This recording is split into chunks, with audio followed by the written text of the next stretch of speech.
This is on the side of a bus, rolling through your street. Rolling on the side of your street. Is this what you want, black women? Is this what you want? Is this how you want to be respected? This is how you want to look?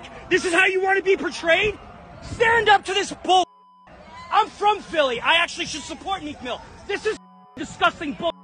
Is this art? It's been said that when it comes to first impressions, presentation is everything. Across movie trailers to snippets of leaked tracks, we often make up our minds long before the finished product ever reaches us. And when it comes to the long and storied tradition of the hip-hop album, the same rules apply. But in the recent past, particularly during the dawn of the streaming era, more and more rappers have seemed to start phoning it in with their album artwork.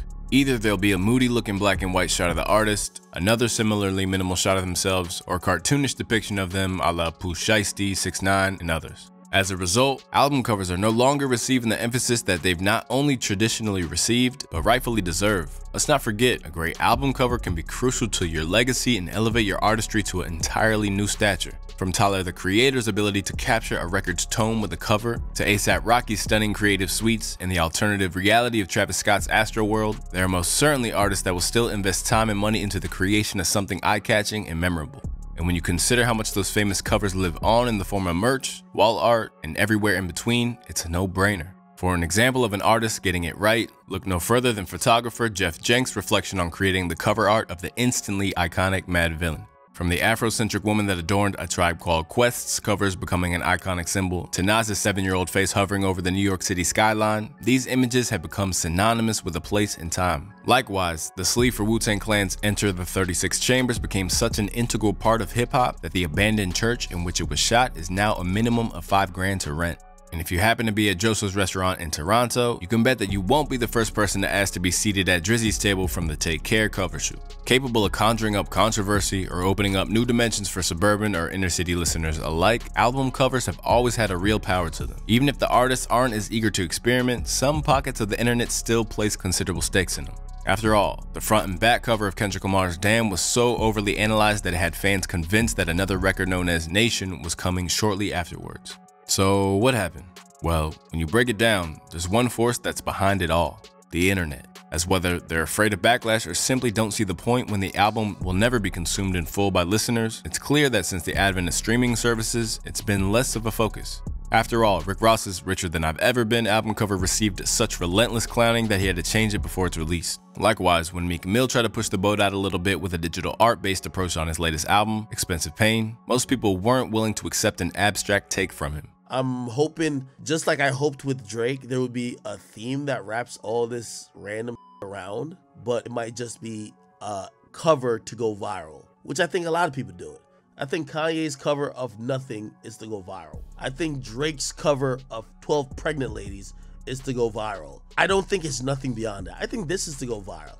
You're Meek Mill. You're not Drake and Kanye. Like, this ain't finna go viral. If anything, it's gonna go viral in the opposite way of them laughing at you.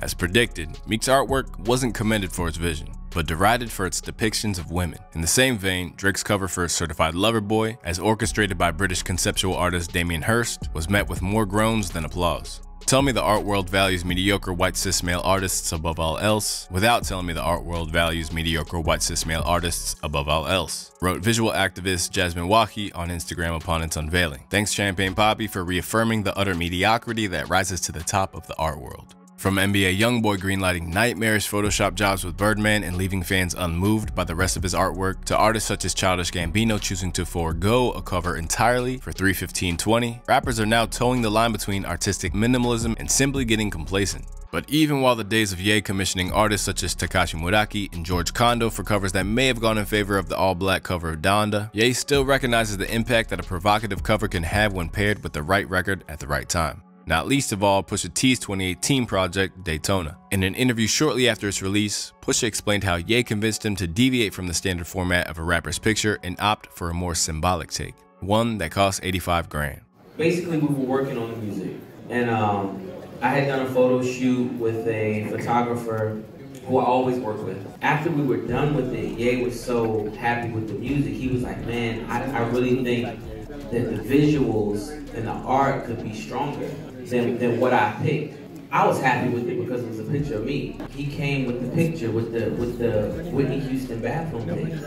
And he was like, this right here says everything. This is luxury, this is the pitfalls of the drug game, it's the ups, the downs, it's the high life, and I couldn't disagree with him. A record that's been critically lauded since its release, the photo of the sordid scene doesn't necessarily make or break the album. But it's impossible to deny that when it comes to a project like Daytona, the cover lends an entirely different dynamic that only helps to strengthen its legacy. Whatever you feel about it, you remember the first time you saw the cover and the emotions it stirred in you as you listened to the music. But, as touched upon previously, a culture now exists in which, unless you're a Kanye, Jay-Z, or Frank Ocean, artists are generally discouraged from making bold artistic statements. And while he's certainly not the only one who's felt the brunt of trying to step out of the box, the story of Lil Yachty's Teenage Emotions cover, which became such a hot button issue for elders to critique on channels such as Vlad TV, is a clear example. Like when I did the cover for Teenage Emotions, I did not do that with the intent of, ooh, this gonna piss off. I did it like in the intentions of like,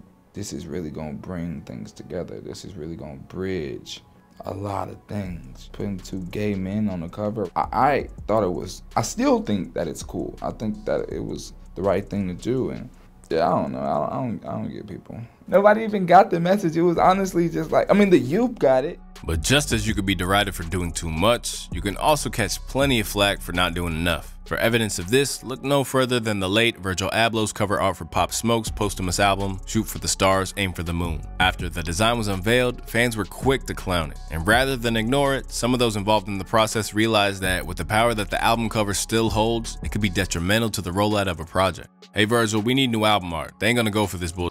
50 Cent wrote after its reveal. Love your work, let's get to it. Steven, I told you this was ew, let's get it right. Composed of just a picture of Pop against a backdrop of barbed wire and metallic roses, Virgil's design failure came as a shock considering that he'd previously knocked it out of the park. From the Watch the Throne to Love is Rage 2 to West Side Guns, Pray for Paris, Virgil had a knack for creating summations of what the artist's musical world was all about. But when it came time to craft a design for Pop Smoke, he missed the mark considerably.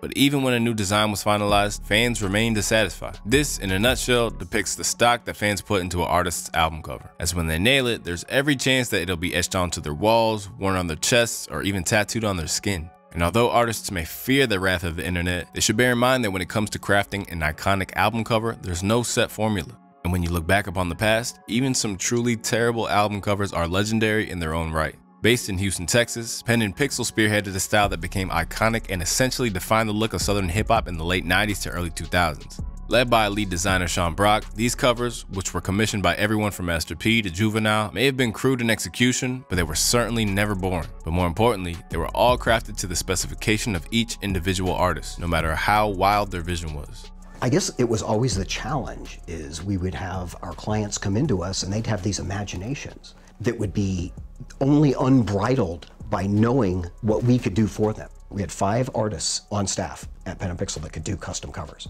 And they would sit down with the client and they'd sketch right there. And they would come in sometimes with their own concepts, which were so outlandish, but it was a challenge to do it. First, I would like to thank Pen and Pixel for the covers, because you know they got all kinds of strange covers. When you see them, you can't help but pick it up. It's the hype right now, you know.